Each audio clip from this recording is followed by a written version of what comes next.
welcome to the deep dive. Today we're digging into something that probably feels familiar to a lot of people.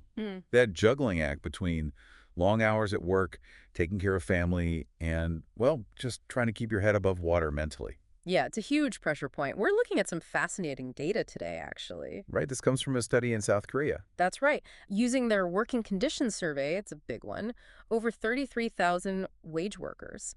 And South Korea is, known for pretty demanding work hours and a strong emphasis on family care. So a good place to study these specific pressures. Definitely. Our mission for this deep dive is really to unpack how these two major demands, the long work hours and caring for elderly or disabled family members, how they interact. And how that interaction affects psychological well-being. Exactly. It's about understanding that combined weight. Okay, let's break it down then. When the study talks about long working hours, what's the definition they're using? So they flagged anything over 40 hours a week as long. Pretty standard. But they also specifically looked at folks working more than 52 hours a week. Why that number? Well, that's tied to the Labor Standards Act in South Korea. It sets a kind of upper limit there. So we're talking about people really putting in significant time. Got it. And caregiving activities, Yeah. how did they measure that? It seems like it could cover a lot. It does. It was based on self-reports. People described what they did outside of paid work, specifically for elderly or disabled family. Like what sort of things? It could be, daily help, feeding, dressing, that kind of thing. Or less frequent support, like handling finances or getting them to appointments. So a real spectrum of care. Right. And the big one, how do they measure psychological well-being?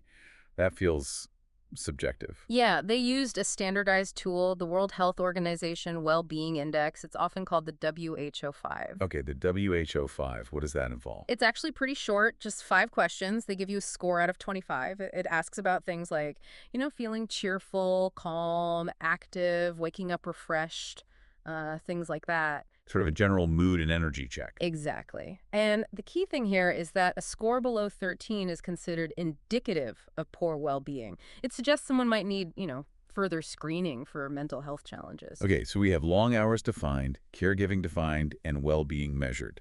Let's get to the core findings. What did this deep dive uncover? Well, the headline finding is pretty stark. Yeah. Individuals who were dealing with both long working hours and caregiving responsibilities had a significantly higher prevalence of low psychological well-being. How much higher?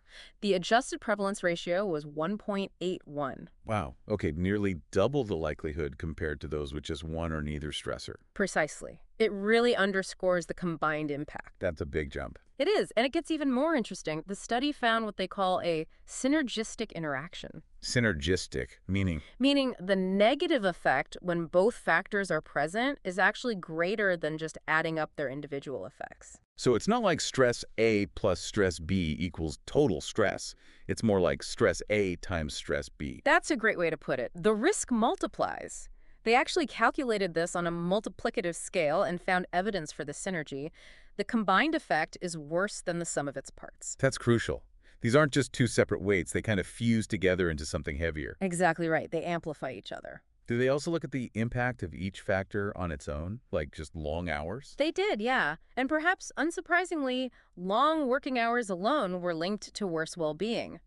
Both the 41 to 52-hour group and the over 52-hour group showed significantly higher rates of poor psychological well-being compared to those working 40 hours or less. Makes sense. Constant work pressure takes a toll. It does. And similarly, caregiving activities, even without the long work hours factored in, were also independently associated with an increased chance of poor well-being. So each one is a significant stressor by itself. Correct. But the combination is where the risk really spikes because of that synergy. That's the key message. Why, though? Did the study offer reasons why this combination is particularly damaging? It touched on a few likely contributors. One big one is just role overload and time scarcity. Too much to do, not enough time. Right.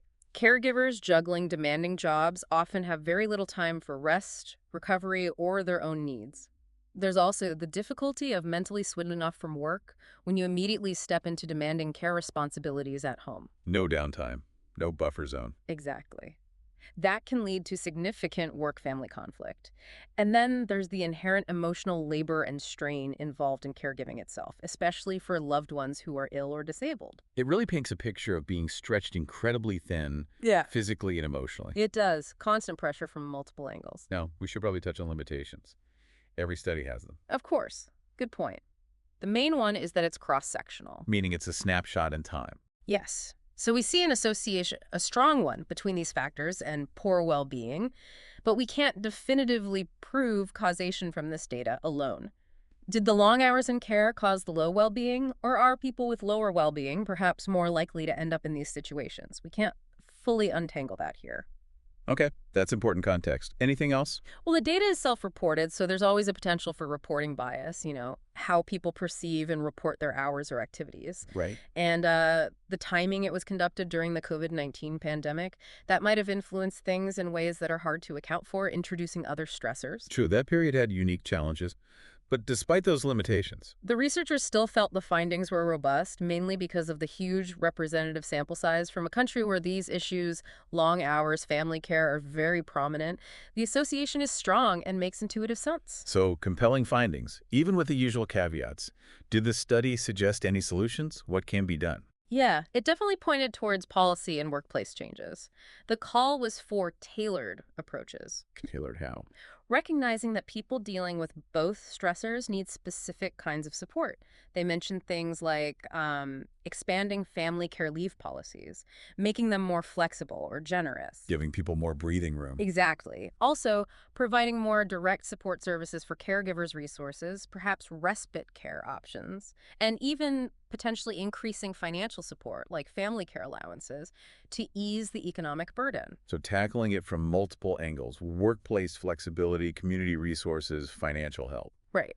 It's about acknowledging that work life and home life, especially when caregiving is involved, are deeply intertwined, and you need solutions that address both spheres. That feels like the big takeaway then. I think so.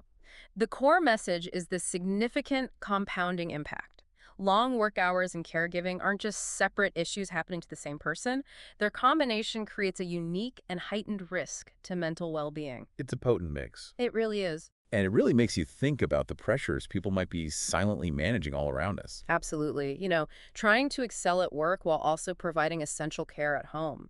It highlights how crucial it is for workplaces, communities, and policymakers to recognize these combined stressors. To foster better mental health overall. Yeah. Because ultimately, work, care, family, well-being, it's all connected. Perhaps listening to this makes you consider, how these dynamics play out in your own observations, or what kinds of support systems could genuinely make a difference for people juggling these heavy loads.